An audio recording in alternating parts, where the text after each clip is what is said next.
2018 में हम लोग आठों सीट हार गए हैं। इन्हीं तत्वों को जो टिकट दी गई इन्हीं लोगों की, इसी के कारण हारे हैं। और कहीं फिर यही डर लग रहा है कि कहीं फिर ये होने हो जाए, पूरे जिले के कार्यकर्ता इससे परेशान है, आतंकित हैं। रुपये का ये 60 गांठ है। हमारे कई नेता इस उसके रुपए के 60 गांठ में 10 करोड़ रुपए से ऊपर का खेल हो रहा है। नहीं तो किसी की इतनी मति नहीं मारी गई है कि 15 दिन पहले जो सबको एक तरफ से गाली दे वो आज वो अचानक प्रिय हो जाए। और जो पांच कि हम लोग ऐसे व्यक्ति का विरोध करते हैं जिसने पिछले 15 साल से कांग्रेस के कार्यकर्ताओं के खिलाफ मामला मुकदमा से लेकर हर तरह से उसको पीड़ित किया हो। और हम सब हतप्रभ हैं कि क्या कांग्रेस पार्टी में कार्यकर्ताओं की कमी हो गई है। भारतीय जनता पार्टी के लोगों पर विचार किया जा रहा है जो अभी हमारे पार्टी में थे ही नहीं। अगर टिकट फाइनल होगी तो जरूर हम लोग कुछ कदम उठाएंगे सब लोग मिलकर। कांग्रेस पार्टी से सिमरिया विधानसभा क्षेत्र में घोषित प्रत्याशी अभय मिश्रा का कांग्रेस नेताओं ने किया जमकर विरोध। रीवा जिले की सबसे चर्चित सिमरिया विधानसभा सीट से अभय मिश्रा को प्रत्याशी बनाए जाने की खबर इन दिनों रीवा में ही नहीं पूरे प्रदेश में सुर्खियां बटोर रही हैं। पूर्व विधायक अभय मिश्रा वर्ष 2018 के विधानसभा चुनाव में रीवा विधानसभा सीट से कांग्रेस पार्टी के प्रत्याशी रहे और 18,000 मतों से पराजित होकर बीते वर्ष से सिमरिया विधानसभा क्षेत्र में अपनी राजनीतिक जमीन तलाश करते रहे। कांग्रेस पार्टी में रहते हुए कांग्रेस पार्टी की गाइडलाइन से हटकर काम करते रहे और उनका मुद्दा सिर्फ यह था कि वर्तमान विधायक केपी त्रिपाठी को किस तरह से बदनाम कर खुद को स्थापित किया जा सके। इसके लिए उन्होंने वह सब कुछ किया जिसके लिए वह जाने जाते हैं। अभय मिश्रा को लेकर भाजपा और कांग्रेस दोनों दलों के नेता कहने से नहीं चूकते कि अभय मिश्रा राजनीतिक विरोध सैद्धांतिक रूप से नहीं करते और पार्टी की गाइडलाइन से हटकर काम करते हैं और अपने स्वार्थ के लिए दल बदल करते रहते हैं। अभय मिश्रा के आचरण से स्थानीय कांग्रेस के कई कद्दावर नेता नाराज थे और कांग्रेस की सर्वे सूची में जीतने वाले उम्मीदवारों में अभय मिश्रा का नाम नहीं था। इसीलिए अभय मिश्रा ने कांग्रेस बीते माह छोड़ दिया और भाजपा की सदस्यता ली।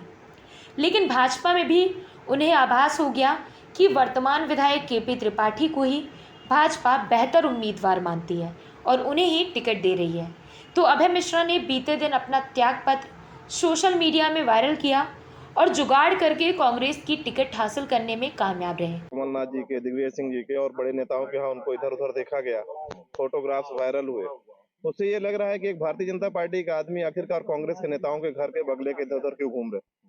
हम वो 75 वर्ष के व्यक्ति के ऊपर इन्होंने गलत एलिगेशन लगाए, जिस तरह की भ्रष्ट चीजें इन्होंने लगाई, शायद ऐसे किसी व्यक्ति के बारे में नहीं बोला जा सकता। हमारे जिला अध्यक्ष के बारे में इनके चैनलों में उठपटांग बातें आती रही। हम लोगों को काम करते टाइम ये बोला जाता था कि ये बेवकूफ लोग हैं, गली गली घूम रहे हैं, घूमने से कुछ नहीं होता। उस समय कार्यकर्ता हमारा ये कहता था कि नहीं, हमारे कांग्रेस पार्टी के लोग, जब पुलिस प्रताड़ित करती है, कुछ भी होता है, तो हम कांग्रेसी सब एक दूसरे के साथ रह के खड़े होकर अपने कांग्रेस वर्करों की रक्षा कर देता। हम लोगों को मजाक उड़ाया जाता था।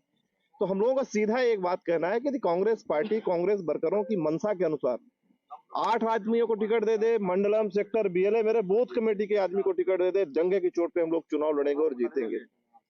और बकाया इस तरह की कोई पैरासूट लॉन्चिंग होगी, जो आज भी भारतीय जनता पार्टी के सदस्य कल 24 घंटे के पहले तक है, और उनके बारे में यदि पार्टी विचार करती है तो इसका जवाब तो पार्टी को देना पड़ेगा। हम लोग तो कार्यकर्ता हैं और निश्चित रूप से हम लोग काम करने में असमर्थता जाहिर करेंगे। ये संदेश सीधा हमारे नेता कमलनाथ जी तक है, दिग्विजय सिंह जी तक है कि आप पार्टी के वर्करों की रक्षा करिए। आप हमारे प्रदेश अध्यक्ष हैं, आप संगठन के कोर लोगों की रक्षा करिए। ये संदेश है हम लोगों का। यदि आप रक्षा नहीं करोगे तो हम कहाँ जाएंगे, किससे कहेंगे। तो ये हम सबकी, सारे लोगों की, कार्यकर्ताओं की गुहार है कि आप हम लोगों की विनती को सुनो और ऐसे लोगों को टिकट मत दो। कांग्रेसमैन को टिकट दो, कांग्रेस के व्यक्ति को टिकट दो। आज कांग्रेस की लहर है, इसलिए हम चुनाव लड़ना चाहते हैं।